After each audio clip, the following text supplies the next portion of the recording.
ॐ गणेशाय नमः। ॐ श्रीगुरुवे नमः। ॐ नमो भगवते वासुदेवाय। श्रीवराहकवचम् आद्यं रङ्गमिति प्रोक्तं विमानं रङ्गसंगीतं श्रीमुष्णं वेङ्कटाद्रिं च शालग्रामं च नैमिषं तोयाद्रिं पुष्करं चैव नरनारायणाश्रमम् अष्टौ मे मूर्तयः सन्ति स्वयं व्यक्ता महीतले। श्रीसूतः श्रीरुद्रमुखनिर्णितमुरारिगुणसत्कथा सन्तुष्टा पार्वती प्राह शङ्करं लोकशङ्करम्। श्रीपार्वत्युवाच श्रीमुष्णेशस्य महात्म्यं वराहस्य महात्मनः श्रुत्वा तृप्तिर्न मे जाता मनः कौतूहलायते। श्रोतुं तद्देव महात्म्यं तस्माद् वर्णय मे पुनः। श्रीशङ्कर उवाच शृणु देवी प्रवक्ष्यामि श्रीमुष्णेशस्य वैभवम्। यस्य श्रवणमात्रेण महापापैः प्रमुच्यते। सर्वेषाम् एव तीर्थानां तीर्थराजो अभिधीयते। नित्यपुष्करिणी नाम्नी श्रीमुष्णेया च वर्तते। जाताश्रमापहा पुण्या वराह श्रमवारिणा विष्णोरङ्गुष्ठ संस्पर्शात् पुण्यदा खलु जाह्नवी। विष्णोः सर्वाङ्गसम्भूता नित्यपुष्करिणी शुभा।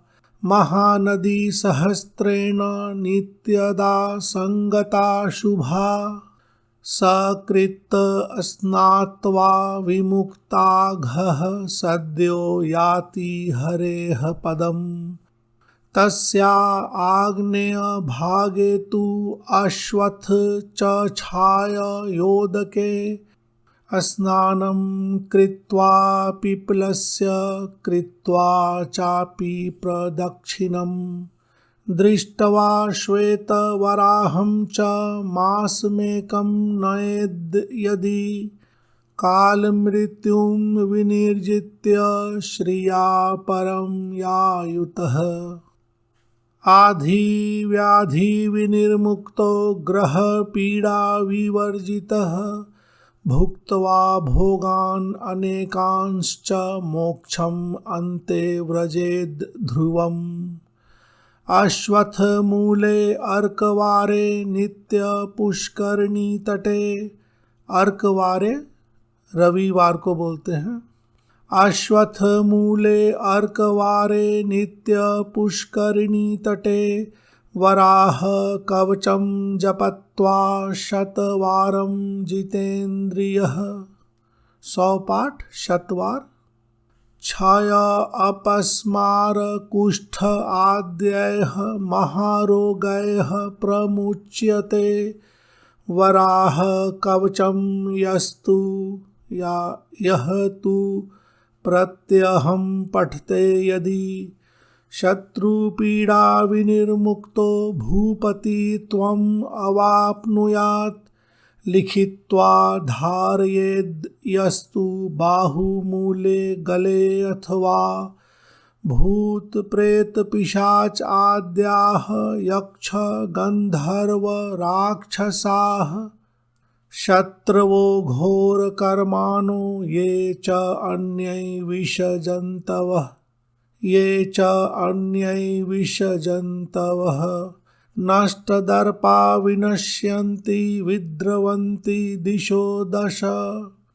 श्रीपार्वत्युवाच तद् ब्रूहि कवचं मह्यं येन गुप्तो जगत्त्रये संचरेद् देववन्मर्तयः सर्वशत्रुविभीषणः येन आपनोति च साम्राज्यं तन्मे ब्रूहि सदाशिव।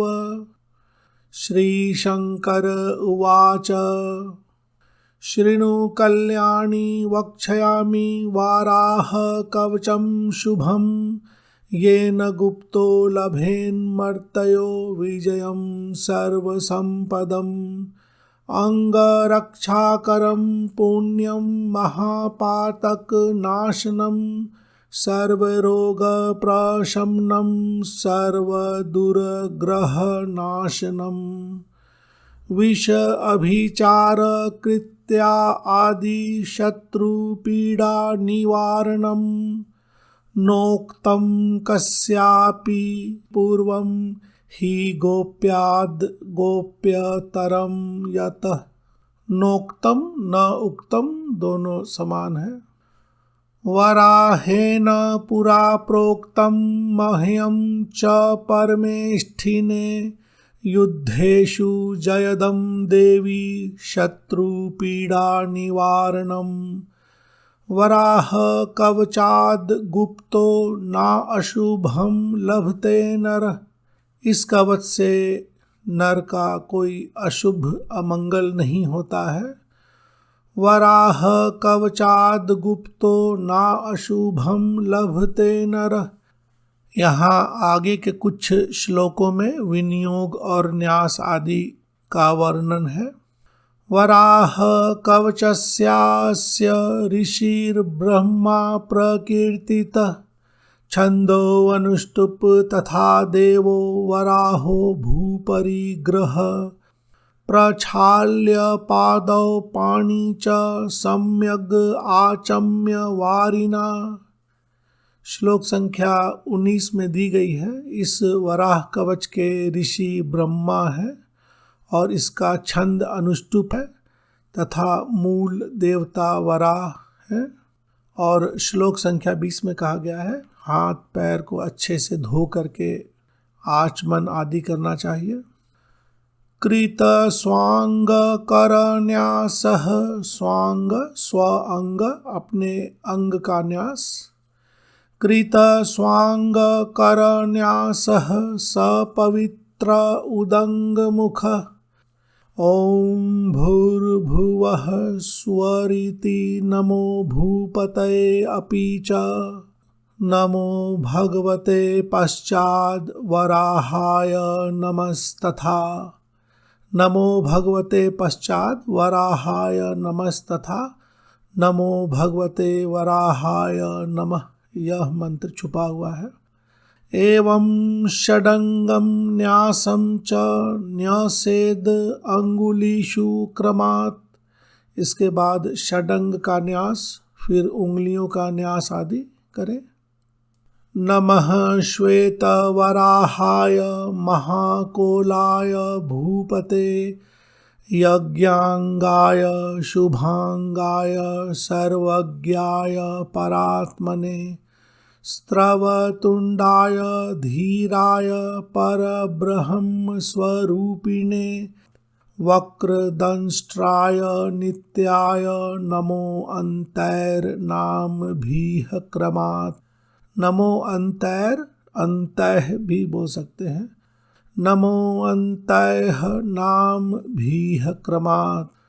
अंगुलीषु न्यसेद विद्वान् कर पृष्ठ तलेष्वपि ध्यात्वा श्वेत वराहं च पश्चान्मन्त्रम् उदीरयेत्। अंगुलीषु न्यसेद विद्वान सभी उंगलियों का न्यास आदि करना चाहिए। कर पृष्ठ तल आदि सबका न्यास करने के बाद श्वेत वराह भगवान का ध्यान करना चाहिए। उसके बाद मंत्र आदि का पाठ करना चाहिए, जप करना चाहिए।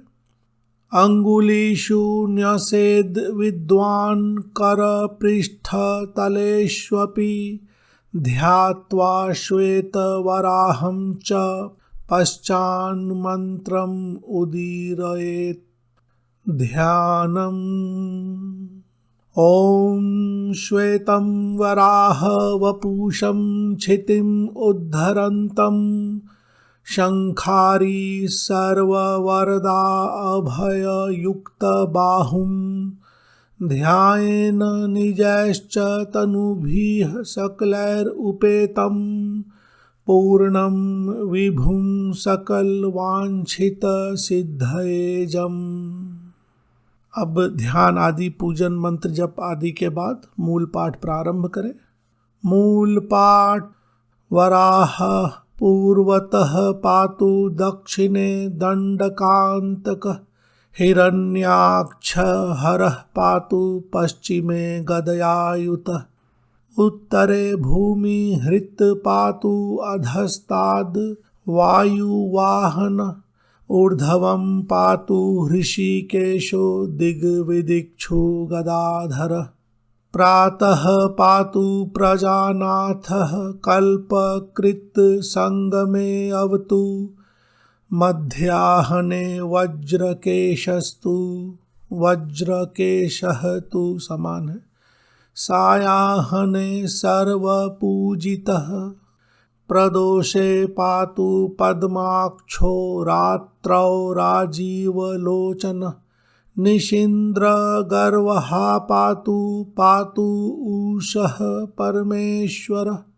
अटव्याम् अग्रजः पातु गमने गरुडासनः स्थले पातु महातेजाः जले पात्व अवनीपतिः गृहे पातु गृहाध्यक्षः पद्मनाभः पुरो अवतु झिल्लिकावरदः पातु स्वग्रामे करुणाकरः रणाग्रे दैत्यः पातु विषमे पातु चक्रभृत् रोगेषु वैद्यराजस्तु कोलो व्याधिषु रक्षतु तापत्रयात् तपोमूर्तिः कर्म पाशाच् च विश्वकृत क्लेशकालेषु सर्वेषु पातु पद्मापतिर्विभुः हिरण्यगर्भ संस्तुत्यः पादौ पातु निरन्तरं गुल्फो गुणाकरः पातु जङ्घे पातु जनार्दनः जानु च जयकृत् पातु पातु ऊरु पुरुषोत्तमः रक्ताक्षो जघ्ने पातु कटिं विश्वम्भरो अवतु पार्श्वे पातु सुराध्यक्षः पातु कुक्षिं परात्परः सुराध्यक्षः सुरों के अध्यक्ष देवताओं के अध्यक्ष नाभिं बृहं पिता पातु हृदयं हृदयेश्वरः महादंष्ट्रः स्तनौ पातु कंठं पातु विमुक्तिदः प्रभञ्जनपतिर्बाहु करौ कामपितावतु हस्तौ हंसपतिः पातु पातु सर्वाङ्गुलिर्हरिः सर्वाङ्गश्चिबुकं पातु पात्वोष्ठौ कालनेमिः मुखं तु मधुः पातु दन्तान् दामोदरो अवतु नासिकाम् अव्ययः पातु नेत्रे सूर्येन्दुलोचनः सूर्येन्दु सूर्य और इंदु सूर्य और चंद्रमा नासिकाम् अव्ययः पातु नेत्रे सूर्येन्दुलोचनः फालं कर्म फलाध्यक्षः पातु कर्णौ महारथः शेषशायी शिरः पातु शेषशायी शेषनाग पर सोने वाले देवता विष्णु भगवान शेषशायी शिरः पातु केशान् पातु निरामयः सर्वांगं पातु सर्वेशः सदा पातु सतीश्वरः। ओम। तो मूल कवच यहीं तक है और बार बार इसी की आवृत्ति आप कर सकते हैं। कभी कभी कवच 11, 21, 51 पाठ करते हैं तो ध्यान, न्यास, विनियोग आदि एक बार प्रारंभ में होता है, फिर बार बार मूल कवच का ही पाठ किया जाता है। फलश्रुति एक बार अंत में अवश्य ही पढ़ना चाहिए। इस पाठ के पूर्व भाग में भी बहुत सारे महात्म्य बताए गए हैं और कुछ फलश्रुति के भाग में और भी है। फलश्रुतिः इतीदं कवचं पुण्यं वाराहस्य महात्मनः यः पठेत् शृणुयाद्वापि तस्य मृत्युर्विनश्यति। या यः पठेत् शृणुयाद्वापि तस्य मृत्युः विनश्यति। जो इस कवच का पाठ करता है या श्रवण करता है उसके अकाल मृत्यु आदि का नाश हो जाता है। तम नमस्यन्ति भूतानि भीताः सांजलिपाणयः राजदस्युभयं नास्ति राज्यभ्रंशो न जायते।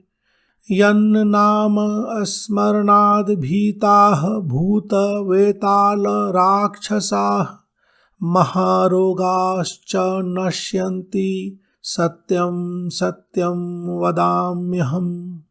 कंठे तु कवचं बद्धा वन्धया पुत्रवती भवेत्। शत्रुसैन्यक्षय प्राप्तिः दुःखप्रशमनं तथा उत्पात दुर्निमित्त आदि सूचिता अरिष्टनाशनम् ब्रह्म विद्या प्रबोधं च लभते नात्र संशयः। धृत्वेदं कवचं पुण्यं मानधाता परवीरः जित्वा तु शाम्बरीं मायां दैत्येन्द्रान् अवधीत क्षणात्। कवचेन आवृतो भूत्वा देवेन्द्रो अपि सुरारिहा। कवचेन आवृतो कवच से सुरक्षित होकर ढककर। सुरारिहा भूम्योपदिष्ट कवच धारणान् नरकोऽपि च। सर्वा अवध्ययो जयी भूत्वा। वध्यो जिसका वध हो सकता है, अवध्यो जिसका वध नहीं हो सकता है, यानी कोई शत्रु उसे नहीं मार सकता है, तो यहाँ अवध्यो पढ़ना चाहिए संधि विच्छेद के बाद। सर्वा अवध्यो जयी भूत्वा महतीं कीर्तिं आप्तवान्। अश्वत्थ मूले अर्कवारे नित्य पुष्करिणी तटे। अर्कवारे रविवार। वराह कवचं जपत्वा शतवारं पठेद्यदि अपूर्व राज्य संप्राप्तिं नष्टस्य पुनरागमम्। अश्वत्थ मूले पीपल के पेड़ के नीचे रविवार को इसका 100 पाठ आदि करने से अपूर्व राज्य की प्राप्ति होती है। अगर राज्य नष्ट भी हो गया हो तो उसे पुनः प्राप्त हो जाता है। ऐसे साधक को राज्य पुनः प्राप्त हो जाता है। अपूर्व राज्य संप्राप्तिं नष्टस्य पुनरागमम् लभते नात्र संदेहः सत्यम एतन्मयोदितम्। जपत्वा वराह मंत्रं तु लक्षम् एकं निरंतरम्। वराह मंत्र का 1,00,000 जप निरंतर करना चाहिए। दशांशं तर्पणं होमं पायसेन धृतेन च। पायस खीर को बोलते हैं, धृत घी हो गया, तो खीर और घी आदि से दशांश, तर्पण, होम आदि सब कुछ करना चाहिए। दशांशं तर्पणं होमं पायसेन धृतेन च कुर्वन् त्रिकाल संध्यासु कवचेन आवृतो यदि। भूमंडलाधिपत्यम च लभते नात्र संशयः। तो ऐसा साधक भूमंडल पर अधिपत्य यानी सम्राट के समान होता है, राजा के समान होता है। इदम उक्तम मया देवी गोपनीयम दुरात्मनाम वराह कवचम पुण्यम संसार आर्णव तारकम। संसार आर्णव, संसार आर्णव समान है, आर्णव समुद्र, इस संसार रूपी समुद्र से तारण देने वाला है, तारने वाला है। महापातक कोटिघ्नम भुक्ति मुक्ति फल प्रदम वाच्यम पुत्राय शिष्याय सद्वृत्ताय सुधीमते। यह महापातक महापाप आदि से भुक्ति देता है, मुक्ति देता है, हर प्रकार के फल आदि की प्राप्ति, मनोवांछित सिद्धि होती है। अपने पुत्र को देना चाहिए, शिष्य को देना चाहिए। सद्वृत्ताय, जो सद आचरण करने वाले पुरुष हैं। सुधीमते, जो श्रद्धा और भक्ति रखते हैं भगवान में, ईश्वर में, ऐसे मनुष्य को, भक्तिमान साधक को देना चाहिए। वाच्यम पुत्राय शिष्याय सद्वृत्ताय सुधीमते। श्रीसूतः इति पत्युर्वचः श्रुत्वा देवी संतुष्ट मानसा। श्रीसूत जी कहते हैं कि माता पार्वती इस तरह से भगवान शंकर से यह सब बातें सुनकर संतुष्ट हो गई। इति पत्युर्वचः श्रुत्वा देवी संतुष्ट मानसा विनायक गुहौ पुत्रौ प्रपेदे द्वौ सुरार्चितौ। कवचस्य प्रभावेन लोकमाता च पार्वती य इदं शृणुयान् नित्यं यो वा पठति नित्यशः स मुक्तः सर्वपापेभ्यो विष्णुलोके महीयते। जो भी इस कवच का नित्य पाठ करता है, श्रवण करता है, शृणुयान, श्रवण भी करने से वह हर प्रकार के पाप से मुक्त हो जाता है। सर्व पापेभ्यो, हर पाप आदि से मुक्त होकर के अंत में विष्णु लोक को प्राप्त होता है। ओम नमो भगवते वराहाय नमः। ओम नमो भगवते वराहाय नमः। ओम नमो भगवते वराहाय नमः। इति श्री वराह कवचम। ओम। इस कवच में बीच के कुछ श्लोकों में न्यास आदि और विनियोग का श्लोक दिया हुआ है, लेकिन इतनी जानकारी पर अलग से विनियोग और न्यास बनाना संभव नहीं था। तो इसके न्यास मंत्र आदि के लिए इस परंपरा से जुड़े सिद्ध पुरुष लोग सहायक हो सकते हैं। अगर ज़्यादा जानकारी प्राप्त करनी हो तो उन लोगों से जानकारी प्राप्त करने का प्रयास करें। पंच पूजन के लिए मंत्र PDF की फाइल में दे दी गई है। वीडियो के नीचे डिस्क्रिप्शन बॉक्स से आप अपनी PDF फाइल डाउनलोड कर सकते हैं। धन्यवाद।